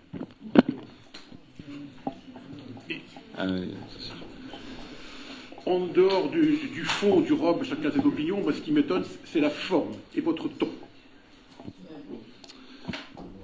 Nous allons passer... Alors, on est obligé de prendre acte. On prend acte. Ah ben... Allez-y, Mme Morvan. vous remettiez en cause mes propos sur la métropole. En effet, je suis conseillère métropolitaine et j'ai sûrement une vision plus globale du fonctionnement de la métropole que vous. Quand je parle du budget de la métropole, je ne remets pas en cause le projet Mon Réseau Grandit, je ne remets pas en cause les budgets que nous avons votés jusque-là à la métropole, et je ne prends pas en compte le dernier, puisque nous ne l'avons pas voté. Le projet Mon Réseau Grandit est un projet structurant pour la métropole, un projet structurant pour la commune. Et si vous le remettez en cause, vous remettez en cause beaucoup de choses sur la métropole. Et donc votre vision est là importante à passer auprès des Guilariens. Et concernant le logement, je ne remets pas en question le logement. Le logement, vous le savez, pourtant on a travaillé ensemble quelques années, le logement est le point essentiel de la politique sur notre commune, dans le contexte qu'on connaît. Le logement est la question que tous les jeunes Guilariens se posent. Pourront-ils rester vivre à Guilher ? Également nos anciens. Et si vous choisissez de ne pas intégrer cette question dans les orientations budgétaires de la commune, là aussi, les Guilariens en prendront acte. En tout cas, ce n'est pas notre vision. Merci Madame Morvan, je pense qu'on a fait le tour de la question. On aura un débat qui vont arriver plus tard. Merci François pour ce rapport. Et donc on va passer au vote. Alors pour prendre acte, c'est pas un vote. Vous inquiétez pas, vous n'êtes pas obligé de voter le ROB. C'est juste de prendre acte. Donc y a-t-il des avis contraires? Des abstentions? Ouais, mais c'est un avis, mais on doit quand même voter la prise d'acte. Voilà. Prendre acte du débat. Voilà. Donc vous avez pris acte du débat. Très bien. Donc le point numéro 3, actualisation de l'autorisation de programme pour la salle de tennis, l'extension de la salle de tennis. Ah ouais, par contre, ouais, Catherine Desniel. Merci. Par délibération en date du 21 mars 2024, le Conseil municipal a décidé de recourir à la procédure des autorisations de programme et crédits de paiement afin d'assurer le financement pluriannuel de l'opération de rénovation et d'extension de la salle de tennis au complexe Louis Ballard. Compte tenu de l'évolution du projet et de l'actualisation des estimations financières, le montant de l'autorisation de programme a été porté à 1 710 000 € TTC par délibération du Conseil municipal en date du 18 décembre 2025. Lors de la phase de consultation des entreprises, la présence d'amiante a été détectée dans le revêtement du sol sportif de la salle. Cette découverte a conduit la collectivité à classer sans suite les lots numéro 1, les VRD, le sol sportif, et le lot numéro 2, gros œuvres, et à relancer la consultation en intégrant cette nouvelle contrainte technique. La réalisation des travaux et des désamiantages induit un surcoût significatif sur l'estimation financière de l'opération. Afin d'intégrer ce surcoût, il convient d'actualiser le montant de l'autorisation de programme. Les travaux étant réalisés sur 2 années 2026 et 2027, il convient par ailleurs d'adapter la répartition des crédits de paiement en conséquence. Considérant que toute modification d'une autorisation de programme relève de la compétence du Conseil municipal, il est proposé à l'Assemblée de modifier donc l'AP numéro 20-24-02 relative à la rénovation extension de la salle de tennis de la manière suivante. Donc vous avez le tableau. En CP 2025, oui vous l'avez, 60 902,65, 1 million en 2026, 831 000 €, 897,35 € en 2027, pour un total de 1 900 000 € TTC. Recettes prévisionnelles, donc 350 000 €, DETR, DECIL, région, département, la FCTVA, 306 740 €, l'autofinancement 1 240 260 € pour un total TTC de 1,9 million. Il est donc proposé au Conseil municipal d'approuver la modification de l'autorisation de programme 20-24-02 telle que présentée ci-dessus, d'autoriser le maire ou son représentant à engager les dépenses relatives à cette opération dans la limite de l'autorisation de programme ainsi modifiée et à mandater les dépenses correspondant dans le receveur des crédits de paiement et de préciser que les crédits de paiement afférents à l'exercice 2026 seraient inscrits au budget principal de l'exercice 2026. Voilà. Y a-t-il des questions ou des interventions? Il n'y en a pas. Donc, vu l'avis de la Commission Affaires Générales et Finances, L'avis de la commission culture, animation, jeunesse, éducation, enfants, sport et association. Oui, avis favorable.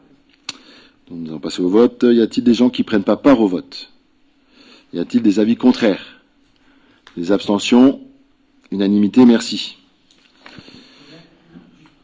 Oui. Oui. Les subventions inscrites en 2026-27, ce sont des montants sollicités. Hein. Oui. D'accord. Exactement. Il faut bien préciser. Oui, oui. Des montants acquis. Pas pour l'instant.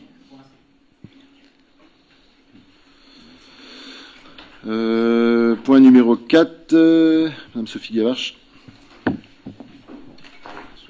Création d'une servitude sur la parcelle BE numéro 317 et 191 rue de la Gare. La commune est propriétaire de ces parcelles, constituées d'un espace vert sur lequel est implanté un poste de transformation électrique référencé 29069P 0907 Millet. Afin d'assurer la qualité et la pérennité de l'alimentation électrique, Enedis a pour projet d'effectuer des travaux d'amélioration sur le réseau d'électricité publique. Dans ce cadre, la société Enedis a sollicité la ville de Guilherme pour la mise en place d'une convention de servitude sur ces parcelles pour le remplacement d'un câble HTA souterrain. La convention de servitude est consentie par la commune de Guilherme à titre gratuit et conclue pour la durée de vie des ouvrages.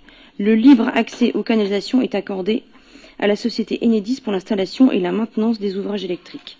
La convention devra faire l'objet d'une régularisation par acte notarié aux frais de la société Enedis afin d'en garantir la publication au service de la publicité foncière.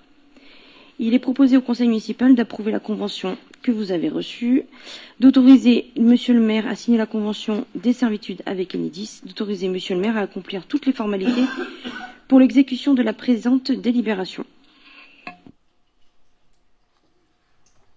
Merci Madame Gavarche. L'avis de la commission urbanisme, aménagement et développement durable. Y a-t-il des questions? Il n'y en a pas. Nous allons passer au vote. Y a-t-il des gens qui ne prennent pas part au vote? Des avis contraires? Des abstentions? Unanimité, merci.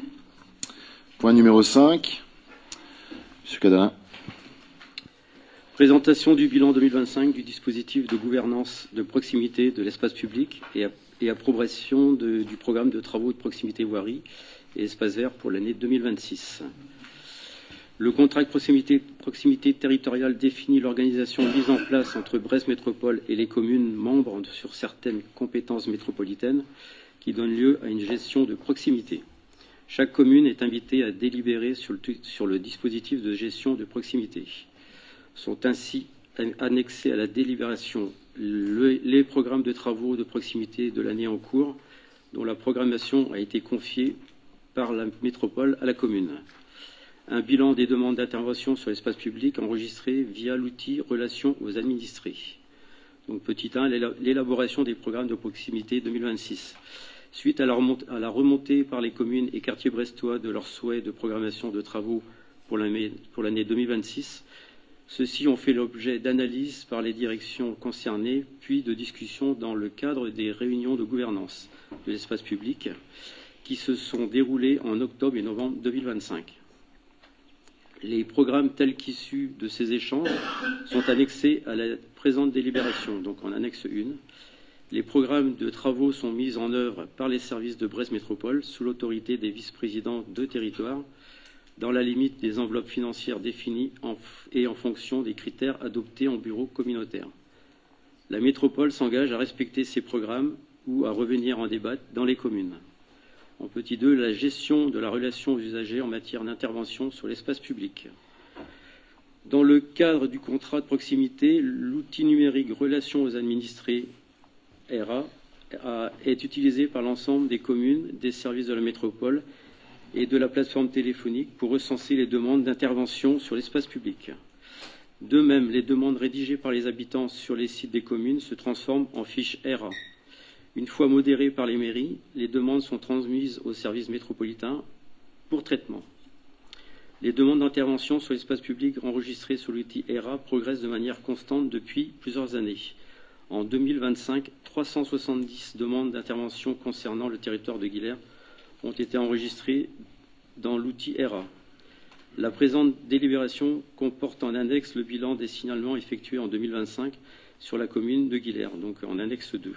En conséquence, il est proposé au conseil municipal, après avis des commissions compétentes, de prendre connaissance du bilan 2025 du dispositif de gouvernance de proximité de l'espace public et d'approuver le programme prévisionnel de travaux de proximité pour l'année 2026. Donc, concernant l'annexe 1, donc programme de travaux de proximité. Je ne sais pas si vous l'avez. Vous les avez vus? Ouais. Ça vous va? Vous avez pris connaissance? Est-ce que vous voulez que je vous... Non? C'est bon? Merci. La commission urbanisme, aménagement et développement durable a vu le dossier. Y a-t-il des questions? Monsieur Kerjean. Merci, monsieur le maire. Je profite de cette délibération qui découle d'une compétence de la métropole, déléguée à la commune et donc à Guilher, pour évoquer le dernier conseil de la métropole. Il est en effet d'usage au sein de ce conseil de s'y référer parfois, comme l'ont fait à l'occasion Madame Morvan et Monsieur Evin, et vous-même à l'instant. Avant de poser ma question, je me permets de décrire rapidement la situation politique actuelle, ce qui me permettra de rebondir sur ce que vous disiez à l'instant au sujet de l'endettement à la métropole. On a donc une majorité hybride constituée et quelques groupes d'opposition, mais issus des élections brestoises, ça ne nous intéresse pas. Enfin, en tout cas, à Guilher. Une majorité hybride constituée d'un groupe de sensibilité gauche, dirons-nous, qui regroupe la liste de gauche de Brest, le relais Quérillon, et puis quelques élus issus de listes citoyennes, dont moi-même. Bien. Et dans cette majorité hybride se trouve aussi ce qu'on appelle le JICA. Le JICA regroupe les maires des communes hors Brest, hors relais Quérillon, de sensibilité droite. Je pense que je ne m'engage pas plus que ça. J'espère ne pas être diffamant. Pardon. Donc voilà la formule un peu hybride. Et c'est curieux quand même que vous veniez critiquer les choix faits par cette majorité hybride dont le JICA fait partie, c'est-à-dire M. Evin, Mme Morvan et M. Augor. Donc vous. Et puis moi-même aussi, mais de l'autre côté, si vous voulez, de cet échiquier. Je pense que... Voilà. Donc, aller attaquer de cette manière-là, je trouve un peu... Bon, c'est très électoraliste, quoi. Bref, une fois que peut-être ce sera vous serez élu, vous verrez, vous rentrez dans le rang, je pense. Pardon. Bon, voilà pour la description grossière. Ma question s'adresse à Mme Morvan et à M. Evin. Vous faites toujours partie du JICA, je crois, à moins que quelque chose m'ait échappé, malgré votre dissidence à Guilher. Pourriez-vous nous expliquer l'abstention donc de votre groupe, qui est donc aussi la vôtre, sur le budget primitif 2026 de la métropole, alors que toutes les années précédentes, vous l'aviez voté? Et puis, comme le sujet est évoqué, moi, ma situation, elle est claire. Hein, tout le monde sait à quel groupe j'appartiens à la métropole. C'est peut-être l'occasion pour M. Collat et M. Seité de se situer sur l'échiquier politique, que les Guilhériens en sachent davantage. Merci.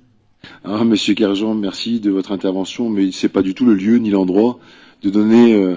Alors là, on est en pleine campagne électorale. Comment vous dire que là, c'est pas. On n'est plus sur un dub où on me reproche de même pas donner mes convictions ou d'aller sur un programme où on aurait pu carrément afficher le programme électoral aussi. Là, on est carrément obligé de devoir définir. En plus, vous posez la question même pas au maire. On est au conseil municipal de Guilher, on n'est pas à la métropole ici. Donc tous ces débats-là auront lieu après les élections municipales. Moi, je ne veux pas avoir à justifier quoi que ce soit des choix politiques qui seront faits. Donc moi, je ne répondrai pas, en tout cas, à cette question-là, pas ici et pas aujourd'hui. Merci pour votre intervention. Y a-t-il des vraies questions concernant le sujet abordé? Je viens de poser une question à M. Evin, Mme Morvan. Est-ce qu'il souhaite répondre, quand même? Peut-être. Je ne peux qu'être d'accord avec Monsieur le maire. Le président de métropole, en fin de séance, demande s'il y a des questions diverses. Cette question devait être posée au sein de la métropole. Merci, Monsieur Evin. Donc, on va passer au vote de ce point-là. Non, mais c'est... Ah oui, Monsieur Couef, parce que c'est bon. Je vais dire qu'après la présentation du bilan, je suis satisfait de ce bilan auquel j'ai grandement participé jusqu'en octobre 2025. C'est tout. Merci. Non mais.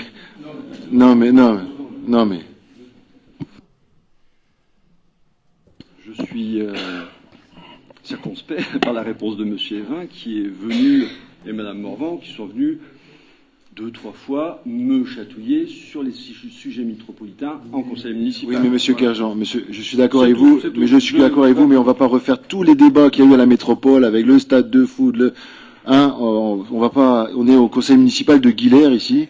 Si on commence à débattre sur les votes qu'il y a eu, on n'en finira pas. On va passer au vote qui concerne le point numéro 5 du conseil municipal de Guilherme. Donc, y a-t-il des gens qui prennent pas part au vote? Y a-t-il des avis contraires? Des abstentions? Unanimité, merci. Modification du tableau des emplois et des effectifs, Monsieur Cadour. Vu le Code général des collectivités territoriales, vu le Code général de la fonction publique, notamment son article L 313-1, vu la loi numéro 83-634 du 13 juillet 1983, modifiée portant droits et obligations des fonctionnaires, conformément à l'article 34 de la loi numéro 84-53 du 26 janvier 1984, les emplois de chaque collectivité ou établissement sont créés par l'organe délibérant de la collectivité ou de l'établissement. Il appartient donc au conseil municipal de fixer l'effectif des emplois nécessaires au fonctionnement des services, création, suppression, modification de la durée hebdomadaire d'un poste. En cas de suppression de poste ou modification de la durée hebdomadaire, modification supérieure à 10% ou passage d'un temps complet ou à un temps non complet, ou impactant l'affiliation à la CNRACL, la décision est soumise à l'avis préalable du comité social territorial. Vu l'avis du comité social territorial en date du 4 février 2026, considérant qu'il convient d'effectuer un calibrage des fonctions administratives du poste de responsable éducation enfance-jeunesse, considérant qu'il convient d'adapter un emploi aux besoins du service, il est proposé au conseil municipal de modifier le tableau des emplois à compter du 13 février 2026 comme suit. Suppression de poste. Pôle vie locale et citoyenneté. Un emploi de responsable éducation enfance-jeunesse à temps complet. Grade mini, maxi, rédacteur, attaché. Un emploi d'ASTEM à temps non complet, 32-35e, grade mini, maxi, ASTEM principal, deuxième classe, ASTEM principal, première classe. Donc maintenant, on vient en création de poste. Pôle vie locale et citoyenneté. Un emploi de responsable éducation enfant jeunesse à temps complet, grade mini, maxi, rédacteur, animateur, attaché. Un emploi d'ASTEM à temps non complet, 32-35e, grade mini, maxi, adjoint d'animation, ASTEM principal, deuxième classe, ASTEM principal, première classe. Et d'inscrire au budget les crédits correspondants. Merci Michel. Y a-t-il des... Alors, vu la commission urbanisme, aménagement et développement durable a vu le dossier. Ah non, affaires générales, excusez-moi. Affaires générales. Merci. Y a-t-il des questions? On a expliqué en commission. Il n'y a pas de questions. Nous allons passer au vote. Y a-t-il des gens qui ne prennent pas part au vote? Des avis contraires? Des abstentions? Unanimité, merci. Le point numéro 7 et dernier point, convention de partenariat, dispositif on se lance. Bon, on peut faire un résumé, Bénédicte. Il y a des gens qui sont pressés après. On ne dit pas tout. La convention en cas de la mise en œuvre du dispositif On se lance, porté par la CAF du Finistère, destiné aux jeunes de 12 à 21 ans. Les communes, donc plusieurs communes, Boar, Gouesnou, Guilherme, Guipavard, Rélec, Rion, Plougastet, Daoulas et Plouzané, pour une période de 2026 à 2027. Donc ça encadre, on se lance ensemble ou en solo, je vous fais simple, hein, pour aller plus vite. La CAF, pour les années 2026 et 2027, une enveloppe globale de 14 500 € est allouée par la CAF, répartie à 60% pour les projets collectifs et 40% pour les projets individuels. Les frais de gestion du BICH sont évalués à 1 000 € par an, financés par les communes concernées, chacune contribuant à hauteur à 143 € par an. La convention est conclue pour une durée de 2 ans, du 1er janvier 2026 au 31 décembre 2027. Il est demandé au conseil municipal d'approuver l'adhésion à cette convention pour une durée de 2 ans et d'autoriser monsieur le maire ou son représentant à la signer. On fait trop court. Non, c'est bien, merci. Vous avez besoin des questions complémentaires? Non? Oui? Ah, monsieur Simon. Alors ce dispositif-là vient remplacer le dispositif sac à dos. Donc est-ce que vous pouvez nous donner le nombre de jeunes de Guilher qui ont bénéficié du dispositif sac à dos? Je vais laisser ma collègue répondre parce que c'est elle qui savait pour le sac à dos. Mais tout n'avait pas été utilisé.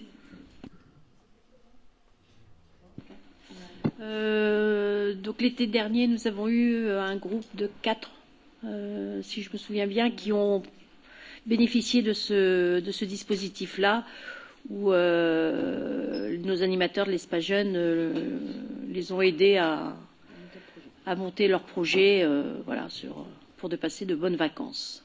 Voilà. Est-ce que ça peut... D'accord, donc il y a eu, je dirais, que 4 dossiers. Est-ce que ça ne démontre pas, je dirais, un manque de communication? Alors, je sais pas, est-ce que vous avez programmé des réunions d'information auprès des jeunes, au niveau des collèges, par exemple, puisque c'est la tranche d'âge 12-21 ans, pour faire la publicité sur ce dispositif, puisque il y a une enveloppe budgétaire, ça serait dommage qu'elle soit pas dépensée. J'avais une autre question aussi, c'est qu'il y a 7 communes de concernées. Est-ce qu'il y a une répartition en fonction des communes, ou est-ce que, je dirais, une commune peut avoir l'ensemble de l'enveloppe budgétaire et puis au détriment des autres? Est-ce que c'est vraiment la dynamique de la commune qui joue là-dedans? Et enfin, il y a quelque chose quand même qui est un petit peu, enfin pas qui nous choque, mais qui nous interpelle, c'est que visiblement il n'y a aucun critère de revenu pour l'attribution, de ces subventions, et ça paraît assez surprenant. Alors déjà, ils sont au courant par l'Espace Jeune, c'est par eux. Tous les jeunes guilherriens ne vont pas à l'Espace Jeune chez eux. Oui, d'accord. Mais c'est encadré aussi. Et puis par rapport, vous dites c'est la CAF aussi qui détermine le plafond, parce que c'est fait par la CAF en même temps. Donc il n'y a pas de critères par rapport à... Après c'est une bonne intervention. On va réfléchir à faire la communication. On a jusqu'à 2027, c'est 2026-2027. Ça a commencé au 1er janvier. On pourrait très bien envisager de faire une communication dans les collèges. C'est une bonne réflexion, monsieur Simon. Donc je verrai ça. Il me reste un peu de temps encore pour voir ça. Il n'y a pas d'autres questions?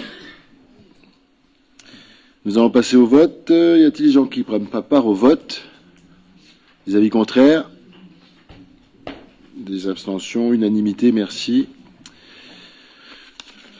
Donc, est-ce qu'il y a des interventions? Je vais finir mon conseil municipal par une petite intervention. Et je vais surtout vous donner rendez-vous au prochain conseil municipal, parce que je peux fixer la date du prochain conseil municipal. Ça sera la passation ou pas, peu importe, ça sera le nouveau maire de Guilher. Ça se passera le samedi 29, parce qu'on a traditionnellement, on fait le samedi 29. Si les groupes politiques voudraient le changer, ils me diront, mais en tout cas, après les élections, mais autrement, ça sera le 28, samedi 28. Voilà. Parce que contrairement aux autres conseils municipaux, on n'a pas besoin d'attendre 5 jours pour... c'est pas 5 jours pleins, c'est 3 jours. Voilà. Alors, Pour conclure ce dernier conseil municipal du mandat, je souhaite prendre un moment pour remercier celles et ceux qui ont contribué à la vie de notre commune durant ces années. Ce mandat a connu des évolutions importantes avec un changement de maire en cours de route que je salue et à qui je souhaite plein de santé et de beaux moments pour l'avenir. Dans ces circonstances particulières, il a fallu assurer la continuité, maintenir le cap et préserver la stabilité de notre institution. C'est ce que nous avons fait collectivement, avec le souci constant de l'intérêt général. À mes collègues maires de la métropole, merci pour votre accueil et pour la confiance que vous m'avez accordée dans cette transition. Votre soutien a permis à notre commune de continuer à être pleinement entendue et respectée. À mes collègues de la majorité, je veux saluer votre engagement et votre constance. Malgré les moments plus agités, vous êtes restés concentrés sur vos missions et fidèles aux responsabilités qui nous ont été confiées. Cette solidité a été essentielle. Aux élus de la minorité, je remercie la tenue de nos débats. Les divergences sont naturelles en démocratie. Elles doivent continuer à s'exprimer dans le respect du cadre républicain. Aux élus qui ont connu le désaccord, plus marqué en cours de ce mandat, je veux dire une chose simple, le débat est légitime. Il est même nécessaire. Mais il doit toujours rester au service de l'intérêt général. Les oppositions répétées, les polémiques ou les mises en cause personnelles n'apportent rien à nos habitants. Ce qui compte, c'est le travail, la constance et la responsabilité. Je reste pour ma part fidèle à cette ligne, le respect des personnes, la solidité des décisions et la stabilité de notre institution. Je souhaite également rendre un hommage appuyé aux agents de notre collectivité. Dans cette période de transition, votre professionnalisme et votre engagement ont été déterminants. Vous êtes la continuité du service public et de la force tranquille de notre commune. J'ai une pensée particulière pour les Guilhériennes et Guilhériens. Vos messages et vos paroles m'ont touché et m'ont conforté dans la responsabilité qui m'avait été confiée. Je remercie chacun d'entre vous autour de cette table, surtout ceux qui arrêtent leur engagement au mois de mars. Je vous remercie au nom de la commune. Au-delà des sensibilités et des parcours, nous avons partagé une même responsabilité envers nos habitants. À l'approche des élections, le débat va naturellement s'intensifier. C'est normal. C'est sain. Mon souhait est simple. Que cette période reste respectueuse, claire et digne. Nos concitoyens méritent un débat à la hauteur des enjeux. Notre commune a besoin d'apaisement, de stabilité et d'engagement. Je vous remercie. Bonne soirée et à bientôt.